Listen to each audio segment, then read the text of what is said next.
Hi everyone, welcome to Ombre Walk Story. Semoga kalian sehat selalu dan diberikan rezeki yang berkah ya. Kali ini Om akan membawakan alur cerita film inspiratif keluaran tahun 2010 yang berjudul Udan. Mendung tanpa udan, ketemulan kehilangan. Bukan yang itu ding.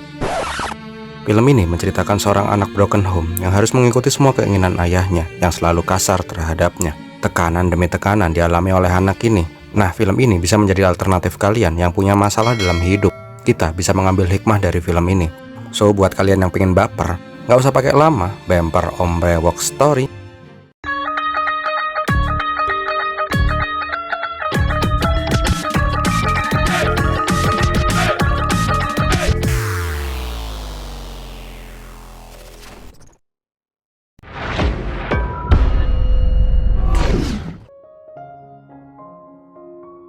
Awal film diperlihatkan 4 sahabat yang mencoba cabut dari asrama sekolahnya. Mereka berencana ke bioskop murah untuk melihat film esek-esek.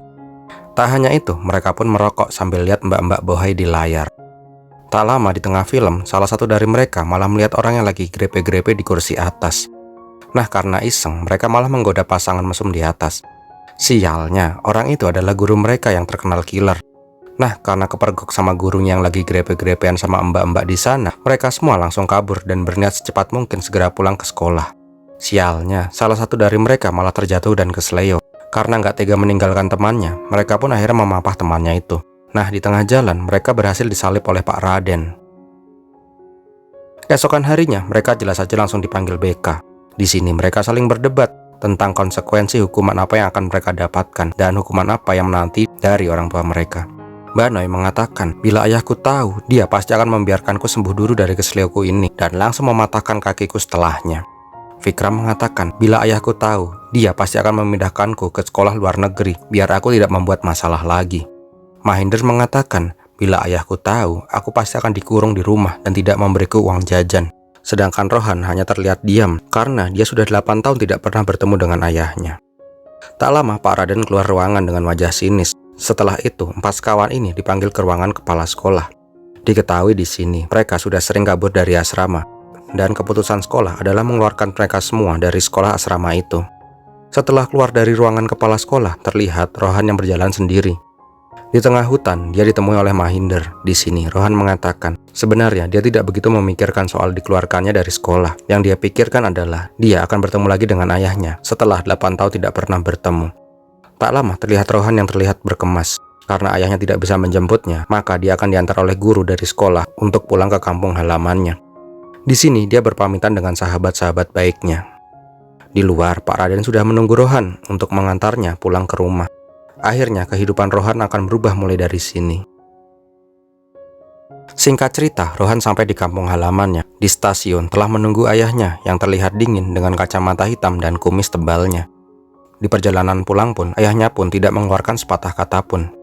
Singkat cerita, dia pun sampai di kamarnya. Tetapi alangkah kagetnya dia ketika di kamarnya muncul anak kecil yang langsung mengatakan, "Kamu siapa? Itu kasurku." Nah, ternyata anak itu adalah adik tiri dari Rohan. Setelah ibu Rohan meninggal, ayahnya menikah lagi, tetapi usia pernikahannya tidak berjalan lama.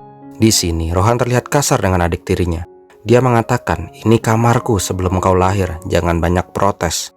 Adik kecil Rohan itu bernama Arjun.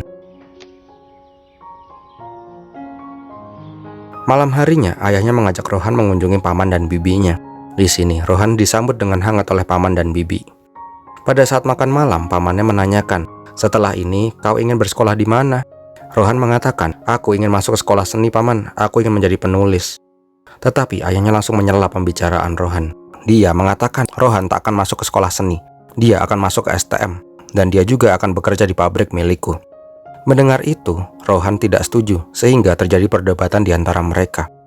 Karena tak terima omongannya dibantah, hampir terjadi perkelahian antara anak dan ayah ini. Untungnya, pamannya berhasil menengahi perkelahian mereka. Di luar, pamannya mencoba menenangkan Rohan agar untuk sementara ini, ikutilah kemauan ayahmu, setidaknya sampai kau bisa mandiri. Nah, di rumah, ayahnya kembali memperingatkan Rohan, "Ini rumahku, bila kau ingin masih tinggal di sini, kau harus ikut peraturanku. Mulai saat ini, kau harus bekerja di pabrik pagi hari dan sekolah di STM siang hari. Bila kau nggak terima, silahkan keluar dari rumah ini."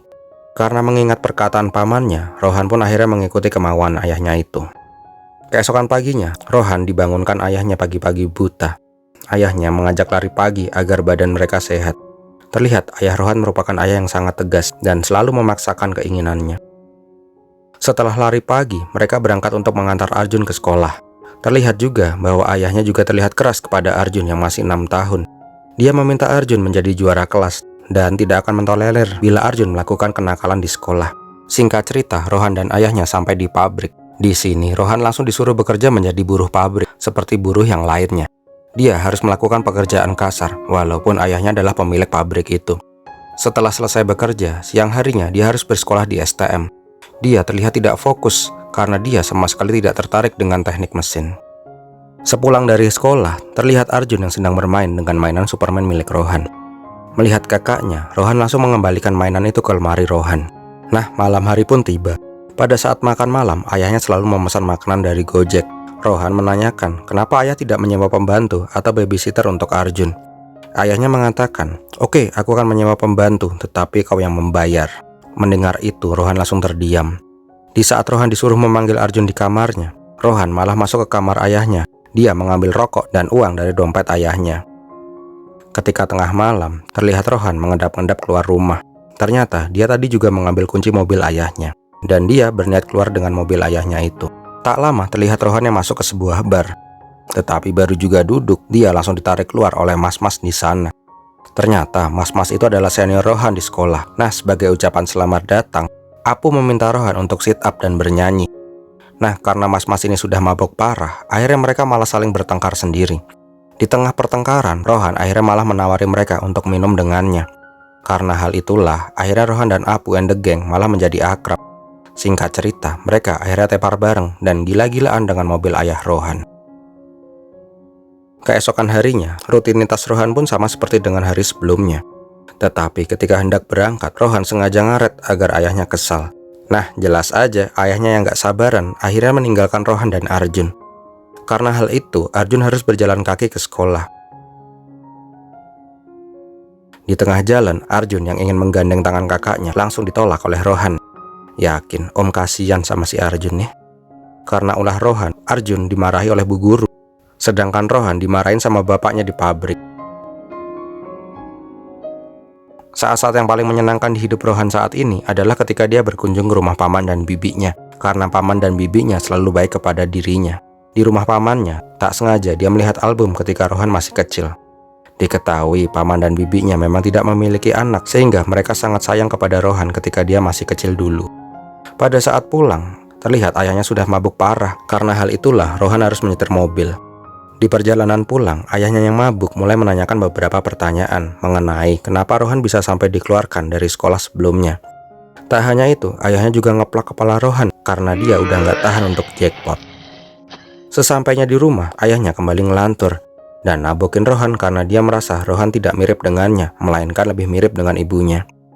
Di sini ayahnya juga mengatakan bahwa sebenarnya pada saat Rohan di sekolah asrama dulu, dia pernah berkunjung dan melihat Rohan dari kejauhan, tetapi dia tidak ingin mengganggu Rohan sehingga dia tidak pernah bilang bila dia datang. Malam harinya, Rohan kembali berkumpul dengan teman-teman barunya.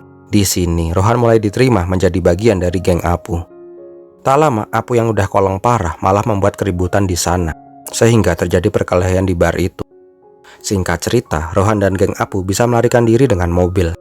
Di sini, Rohan merasakan kebahagiaan karena disinilah dia bisa merasakan bebas dari tekanan ayahnya. Pada saat akan pulang ke rumah, Rohan mampir ke wartel. Dia menelpon Mahinder. Rohan yang kangen dengan sahabatnya menanyakan kabar mereka saat ini. Diketahui saat ini, Mahinder sudah mendapatkan sekolah baru. Vikram tak jadi disekolahkan di luar negeri. Dia dimasukkan ke sekolah Boga karena ayah Vikram membuka restoran baru yang kelak akan menjadi milik Vikram. Sedangkan Binoy saat ini masuk ke sekolah seni. Dia ingin menjadi pelukis. Mendengar itu, Rohan merasa sedikit minder karena teman-temannya terlihat bahagia, sedangkan dirinya harus terjebak di kehidupan yang suram. Keesokan harinya, kehidupan Rohan terus berulang-ulang dengan kegiatan yang sama. Jogging, kerja di pabrik, sekolah, pulang, gitu terus. Suatu saat terlihat ayah Rohan terlihat gelisah seperti menunggu sesuatu. Tak lama dia kedatangan tamu. Ternyata orang-orang itu adalah calon kliennya yang akan bekerja sama dengan pabrik ayah Rohan. Ketika ayahnya ingin menunjukkan produksi di pabrik, kepala sekolah Arjun menelponnya dan meminta ayahnya untuk menjemput Arjun segera karena ada sesuatu yang penting. Karena hal itu, akhirnya para klien pabrik tidak jadi bekerja sama dengan pabrik itu. Mereka merasa terhina karena ditinggal ketika sedang melakukan pembicaraan bisnis. Tak lama terlihat ayahnya menjemput Arjun dengan kesal. Sedangkan di tempat lain, terlihat Rohan yang gagal dalam ujian di sekolahnya. Sepulang dari sekolah, terlihat ayahnya menggendong Arjun dengan panik. Di sini Arjun terlihat pingsan dan mereka langsung membawa Arjun ke rumah sakit. Di rumah sakit, ternyata Arjun mengalami memar di organ dalamnya dan dia harus dirawat di rumah sakit paling tidak seminggu. Rohan kemudian menanyakan kepada ayahnya, kenapa Arjun bisa sampai seperti itu. Ayahnya hanya menjawab, Arjun terjatuh dari tangga dan gak usah tanya-tanya lagi. Keesokan harinya, terlihat ketidakpedulian ayahnya kepada anak-anaknya. Ayahnya mengatakan dia harus pergi ke Kalkuta untuk beberapa hari karena ada pekerjaan yang harus dia lakukan. Siang harinya, Arjun sudah siuman, tetapi di sini Arjun sama sekali tidak berbicara dengan Rohan. Melihat adik tirinya sedang sakit, Rohan terlihat mulai perhatian dengan adiknya itu. Dia pun memberikan mainan Superman-nya dan membawakan buku gambar untuk Arjun. Tak lama, suster datang untuk mengecek. Suster juga meminta Rohan untuk menggantikan baju Arjun. Tetapi di sini Arjun tidak ingin dibantu. Nah, pada saat Arjun mengganti bajunya sendiri, Rohan melihat luka memar di tubuh Arjun. Rohan akhirnya berpikir keras kenapa tubuh adiknya bisa memar seperti itu. Keesokan harinya, untuk menghibur Arjun, Rohan menceritakan sebuah kisah yang dia tulis. Mendengar itu, akhirnya Arjun mau berbicara lagi. Ternyata bukan hanya Arjun yang mendengarkan cerita itu. Kakek di sebelah pun ternyata mendengarkan cerita Rohan. Dia mengatakan, "Nak, itu cerita yang bagus. Di usiaku yang tak lama lagi, aku bisa mendengar cerita seperti itu." Semenjak saat itu, terlihat Arjun dan Rohan yang semakin lebih dekat. Mereka saat ini saling terbuka. Diketahui bahwa dari kecil, Arjun tidak pernah bertemu dengan sosok ibunya. Malam harinya, Rohan kembali melanjutkan ceritanya. Kali ini, kakek sebelah pun ikut mendengarkan. Tak terasa ketika Rohan bercerita, hal itu menarik perhatian suster dan dokter di sana. Tanpa disadari ketika Rohan bercerita, ruangan itu penuh dengan orang-orang yang ingin mendengar cerita dari Rohan. Sampai suatu hari, tiba-tiba ceritanya terhenti ketika ayahnya datang. Di luar, ayahnya langsung menyeretnya. Dia mengetahui bahwa Rohan gagal dalam ujiannya, dan di sini dia malah menghabiskan waktunya untuk bercerita hal-hal yang tidak berguna kepada orang-orang. Setelah itu, Rohan kembali merawat Arjun. Pada saat menggantikan baju Arjun, Rohan bertanya, sebenarnya apa yang terjadi? Ternyata pada saat di sekolah, teman-temannya mengajak Arjun karena dia tidak memiliki ibu. Arjun yang tidak terima akhirnya berkelahi dengan temannya, sehingga gigi temannya itu patah. Di rumah, ayahnya marah besar dan memukulinya dengan ikat pinggang. Karena ingin kabur, Arjun terjatuh di tangga. Keesokan harinya, akhirnya Arjun boleh pulang. Tetapi ketika hendak pergi, terlihat kasur kakek sebelah telah kosong. Ternyata kakek itu sudah meninggal dan yang lebih sedih, kakek itu belum mendengar akhir dari cerita Rohan. Malam harinya di rumah, ayahnya kembali memarahi Rohan karena gagal dalam sekolah. Rohan mengatakan dia tidak bisa fokus belajar karena dia tidak suka dengan teknik mesin. Dan dia terlalu lelah belajar karena harus bekerja pagi harinya. Ayahnya tidak mau mendengar alasan itu, karena dulu kakaknya pun melakukan itu kepada ayahnya. Akhirnya terjadi perdebatan di sini. Rohan menyinggung tindakan kekerasan ayahnya kepada Arjun dan sikap ayahnya yang selalu memaksakan kehendak. Mendengar itu, ayahnya langsung ngamuk dan memukuli Rohan. Malam harinya, ayahnya terlihat merenung dengan perkataan Rohan tadi. Keesokan paginya, ayahnya sudah berada di kamar anak-anaknya. Dia mengatakan bahwa dia ingin meminta maaf atas perlakuannya selama ini. Dia berkata, "Semalam aku sudah merenung tentang perkataanmu." Di sini ayahnya mengatakan, bila Rohan tidak suka belajar mesin, maka Rohan tidak perlu sekolah di STM lagi. Mendengar itu, Rohan sekejap terlihat senang. Tetapi ayahnya melanjutkan perkataannya, "Mulai saat ini kau tidak perlu lagi sekolah. Mulai saat ini kau hanya perlu bekerja di pabrik 1 jam lebih awal daripada yang lain dan pulang 1 jam lebih lambat daripada yang lain. Bila kau tidak mau, kau bisa pergi dari rumah ini. Untuk Arjun, mulai semester depan kau akan masuk ke sekolah asrama." Ayahnya juga mengatakan bahwa dia akan menikah lagi karena dia merasa saat ini dia kesepian. Malam harinya, pamannya datang dan mencoba membuka pikiran ayah Rohan. Paman juga mengatakan, hal yang kejam bila Arjun yang masih 6 tahun dimasukkan ke sekolah asrama, itu sama saja memasukkan dia ke panti asuhan. Paman juga mengatakan, bila kau tidak bisa merawat anak-anakmu, biar aku yang merawat anak-anakmu. Aku akan menganggap mereka sebagai anakku sendiri. Mendengar itu, ayah Rohan malah marah dan berteriak, "Jangan pernah mengganggu kehidupanku dan anak-anakku lagi. Pergi saja kau dasar gendut mandul. Melihat itu, Rohan memohon agar membawa dirinya dan Arjun bersamanya. Tetapi paman tidak bisa melakukan itu karena akan membuat situasi menjadi semakin rumit. Saat kembali, ayahnya sudah membakar buku catatan cerita Rohan. Mulai saat itu, kehidupan Rohan seperti hampa melakukan rutinitasnya berulang-ulang.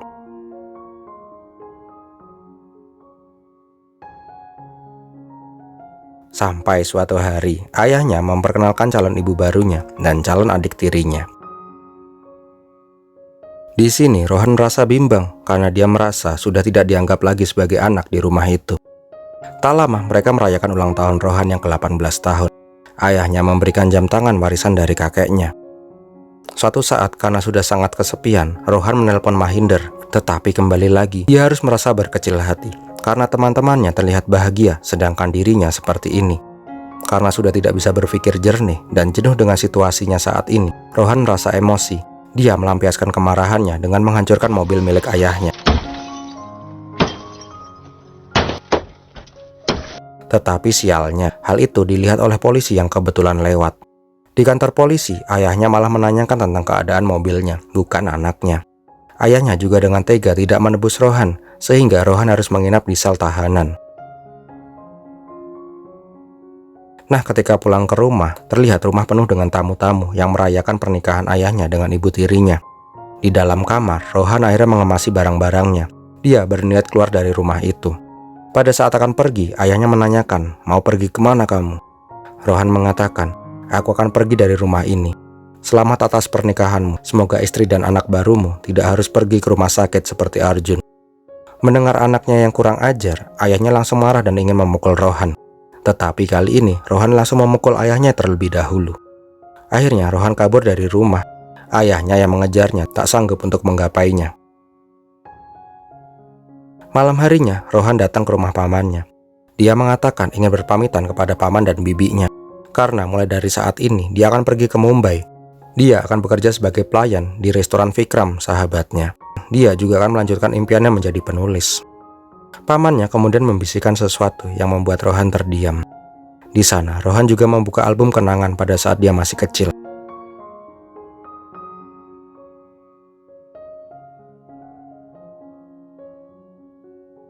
Keesokan harinya, Rohan berpamitan dengan pamannya, dan dia pun pergi. Tak lama, Rohan sampai di rumah ayahnya. Dia melihat Arjun duduk termenung karena hari ini dia akan dimasukkan ke sekolah asrama. Rohan berkata kepada Arjun, "Kau mau sekolah di asrama atau ikut aku melihat dunia?" Arjun jelas saja ingin pergi dengan kakaknya, satu-satunya orang yang menyayangi dirinya.